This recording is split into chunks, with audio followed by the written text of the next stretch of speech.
Welcome back to BadgerBlitz TV, your Rivals.com destination for all things Wisconsin athletics. I'm Matt Perkins, joined as always by BadgerBlitz.com publisher and editor-in-chief, John McNamara. Good to see you as always, buddy. Matt, it's good to see you as well. It's a big day. It's early signing day, which is really the signing day at this point. John, as we record here on Tuesday at midday, I guess, we'll get to the portal later.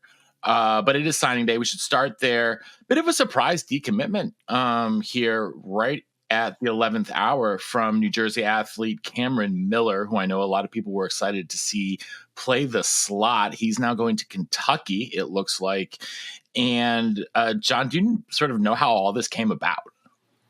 Kind of out of right field, not something that I anticipated, this morning, which is Tuesday morning. And then I got a message.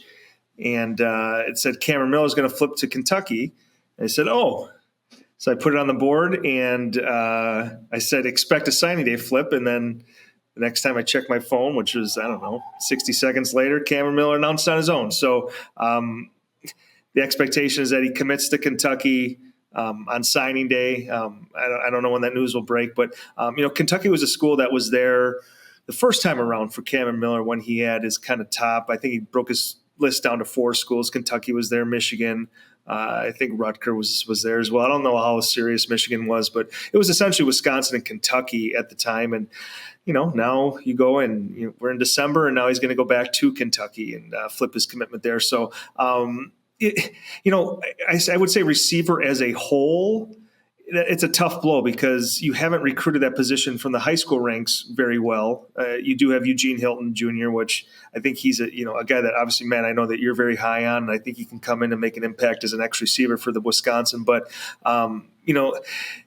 he was a slot receiver under Phil Longo's eyes, right? And I think that you could have made a guy like him work, but it'll be interesting to see just how important the slot receiver is moving forward because, if you listen to Phil Longo, he loves the slot receiver as much as he loves his family. So I don't know if the next coordinator will feel the same way. You feel good about the guys you do have in the slot, assuming Pauling comes back, assuming Tretch comes back, assuming Kyan Barry-Johnson comes back. But the position-wise as a whole, it's a tough blow because now you're looking at one receiver in this class and in Hilton Jr., who's a very good prospect, but you probably wanted 2, if not 3 in this class. Now you're looking at 1.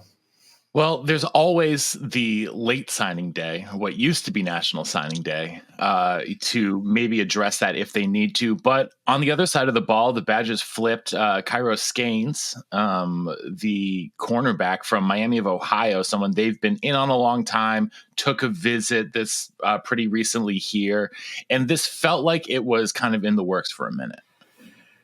Yeah, I actually thought that he had a chance to potentially take things into the later signing period into February because he came off a visit to Wisconsin, also took an official to Michigan State, and then I heard a lot of chatter about not only NC State, which was the in-state school, but also Duke as well, potentially getting him on campus. But with Wisconsin and the portal and losing as of this minute right now, 2 guys at the cornerback position, Amari Snowden, Jonas DeClona.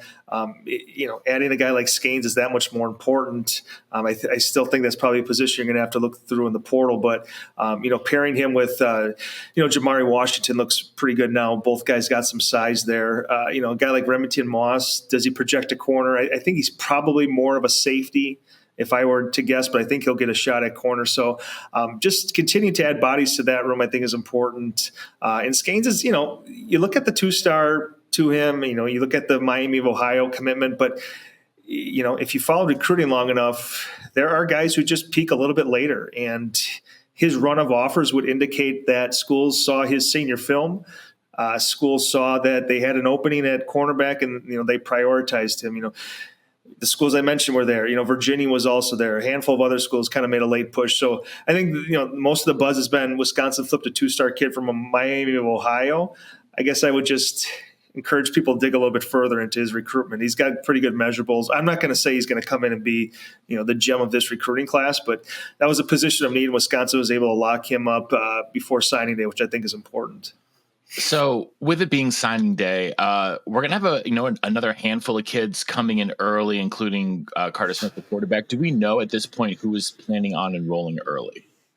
Yeah, I think there's a number of kids who do plan on it. I don't have that list right in front of me right now, but if you check in, we got some the recruiting capsules coming up with Ben Wargle, who was able to talk to I think just about every one from this class. But last year was a significant number of kids. I think almost maybe double digit kids came in early, and Wisconsin expects to do the same. So I apologize, I don't have that right in front of me, but there are a good chunk, and like you said, Carter Smith will be here early, which is kind of the trend for top quarterbacks. So I expect that to be a large number for Wisconsin to get these guys up in spring camp. Sorry to put you on the spot there, John. I know I didn't prep you with that one. But obviously, a lot of the news these days surrounds the transfer portal because for some odd reason, coach hiring season, transfer portal season, and early signing day all happen right at the same time. Really fun for everyone to be trying to keep track of all this stuff and all the moving parts at once.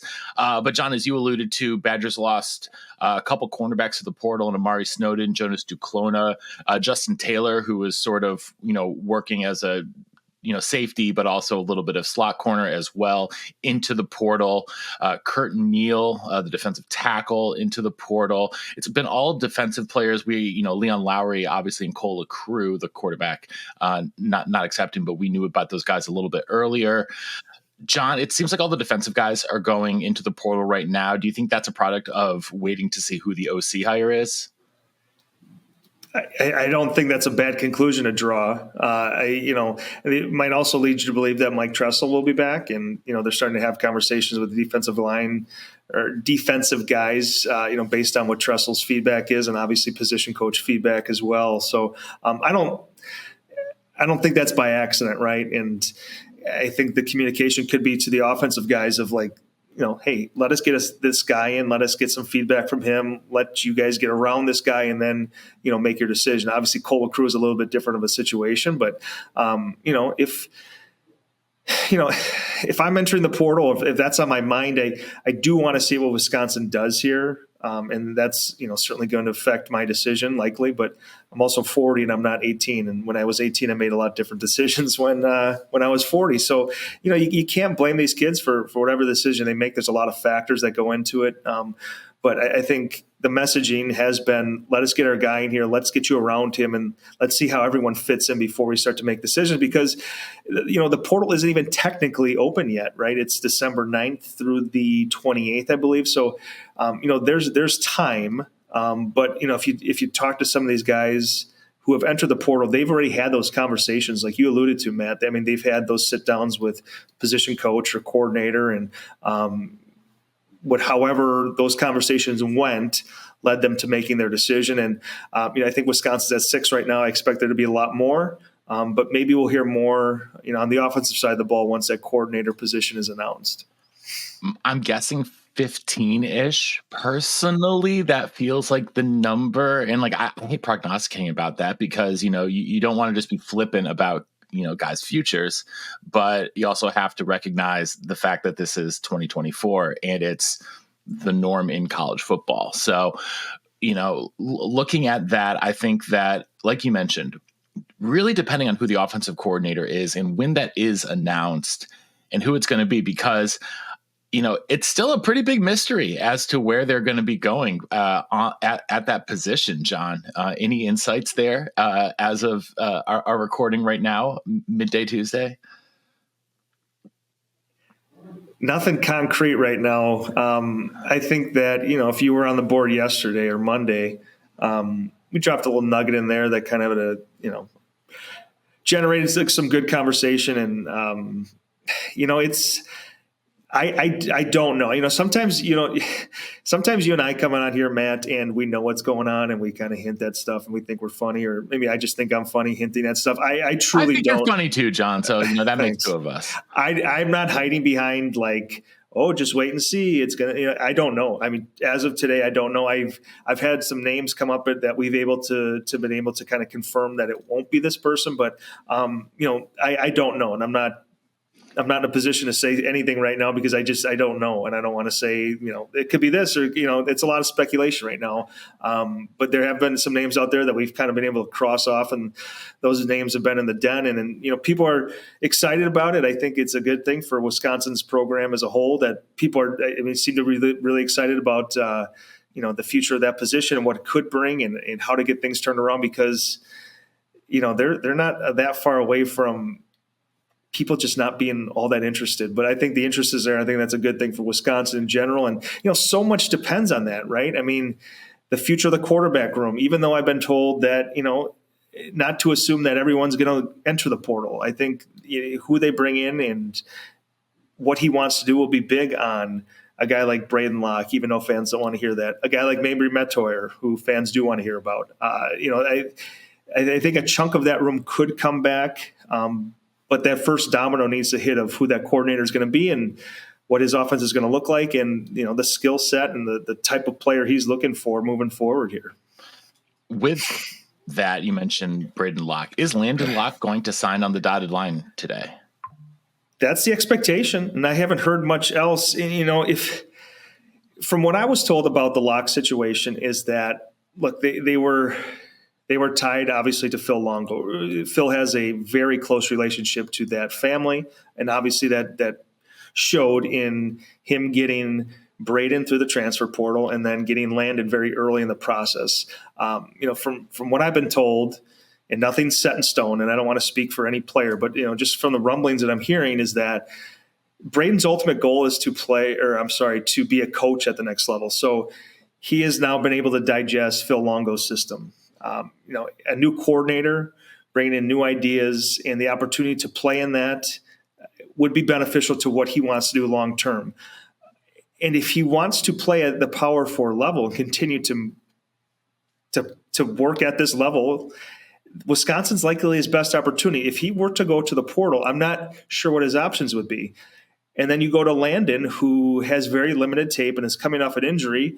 If he wants to play and compete at the Power 4 level, Wisconsin is almost certainly his best option. And, those two get to be together at Wisconsin next year, assuming they both want to stay and assuming that Wisconsin kind of green lights that as well. So Wisconsin, at least in the immediate, to me, Matt, is the best option for both of those guys moving forward. And I do expect Landon to sign with Wisconsin in the morning because I don't know what options are out there for him. And that's not to say that no other school would take a chance on him, but he's just, like I said, limited film, and he's coming off an injury. So I think it's probably in his best interest to sign with Wisconsin, assuming that your brothers come back and just kind of see what happens in the spring. Because look, if it's the worst situation in the world, guys can do whatever they want. He could enter the portal in the spring and re-examine things. But I think as of right now in the immediate, it's probably in their best interest for both to return to Wisconsin and see what is available to them there.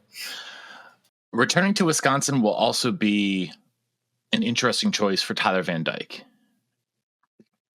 That is going to depend, I think, entirely on the offensive coordinator hire. Between if he goes to the portal and tries to find a different place for a sixth year, or if he, I don't think he's going to go. I don't think he's going to be able to go pro right after, a devastating knee injury after, a short appearance at Wisconsin, and then not his best season at Miami in that last year down there.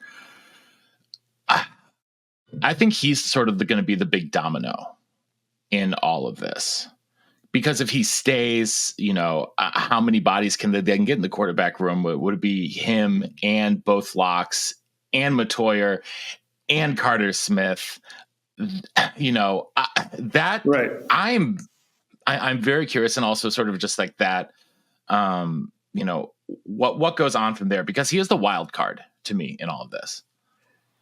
Yeah, not to mix my metaphors, which I just did. But. No, that's okay, man. You talk about the amount of bodies in the room, right? And I think that it could literally be from like zero, besides Milos, the walk on, to returning from this year to four. We have no idea at the most important position on the field. And I think most important of it is the messaging to Braden Locke or to Tyler Van Dyke is, you are not going to be given this starting job. And I think another detail maybe from that coaching search is, it wouldn't surprise me if the coordinator brought over someone with him, either from the current situation he's in or someone that he knows that he can get to the portal. I think that if, Braden, that might be an easier conversation of, look, you're going to be, you'll be competing, but there's enough out there. And that's not not to bash a guy like Braden Locke, but we've seen what he can do. He has a large body of work, and it just didn't work out this year. So, I mean, him coming back is very much sure, you can compete, but we can't say, okay, Braden Locke, or it can't be the same thing that was this fall, where it's Braden Locke or Tyler Van Dyke. I think you have to bring in another body of, this is who we expect to be our starter.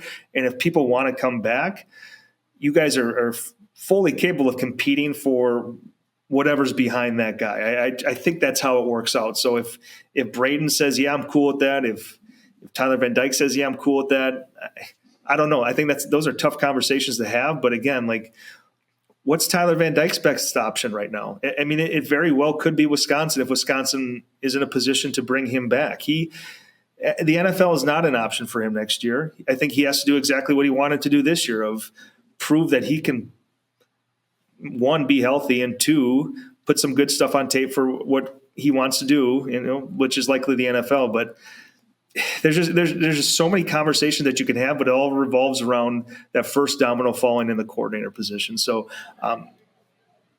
it's great to talk. I love talking about it. There's just so many moving parts there, and all depends on that first move that needs to happen. My question is, with a new coordinator coming in, how many of the position coaches are retained? I think we can say Blazek's a lock. He's not going anywhere. But after that, it could be a thing where, a coordinator comes over and wants to bring a tight ends coach, a running back coach, whatever position coach, that they want. And that's part of sort of the package deal there, right? In a lot of ways. And so so many moving parts. And then how much of a clean slate is it for the guys coming in next year with a new coordinator? Is every position is up for a battle? Or, with the offensive line, you keep offensive line coach, they still have sort of the natural pecking order, if you will. Yeah. You go back to Phil Longo, and he brought over one guy, Jack Bicknell Jr., and that did not work. Nope. So I'd be curious to see if Fickle said, either I like this guy so much that I will allow him to bring, his kind of right-hand man over, or I'm not making that mistake twice. And you are going to come over, you're going to work with the guys we currently have. So that'll be interesting. You can make a case for all those guys staying. Blazek probably being the most obvious of, I think the early returns have been good. I think, correcting that offensive line isn't just a one-year project. It's a multi-year project. And, in the immediate, I think you like what he's done on the recruiting front. Definitely. I think he's done an excellent job in the 2025 class, and you like what he's been laying out in 2026 and beyond. So, he's a guy that I don't think Fickle wants to turn away from. Letton, younger guy, now has some coordinator experience under his belt. Play calling experience. I'm sorry. It's not coordinator experience yet. It's I'm sorry. Calling. And to be fair, Luke Fickle doesn't even call it play calling experience. Yeah. It's a collective effort, John. Well, I might say, what does it matter? From your lips to God's ears. Yeah. And, AJ, Kenny Guyton, I think the early returns on him have been positive. So, yeah, if he does bring in someone, I don't expect it to be a staff, right? No. This is our entire staff. That's what I'm thinking. It's maybe one position coach, but that's always, that I think it wouldn't surprise me to see more, shake up under that. It honestly would surprise me if it was just an OC and no other position coaches. That would be interesting. I don't know. I guess it depends on the guy that you're bringing, right? If it's a deal breaker and you really want this guy, but this guy's insisting on bringing one guy over, then maybe you have to make adjustments. But if this is a guy who's, and Luke Fickell can have it what he wants. Maybe he brings them in saying, hey, look, we have our offensive staff. We want you to, coach the quarterbacks and run the offense. We'll adapt to what you want to do, but these are our guys that we have here. We can't keep moving parts and everything. So I could see it going either way. I really could. All right. Well, we're not going anywhere. No moving parts here, John. With you and me, we're back with all sorts of Badger Blitz TV and content over at BadgerBlitz.com. Make sure you're checking out the Badger's Den for the best message boards anywhere in the Badger universe. We appreciate you tuning in to Badger Blitz TV. And so for John, and I'm Matt, until next time, we'll see you in the den.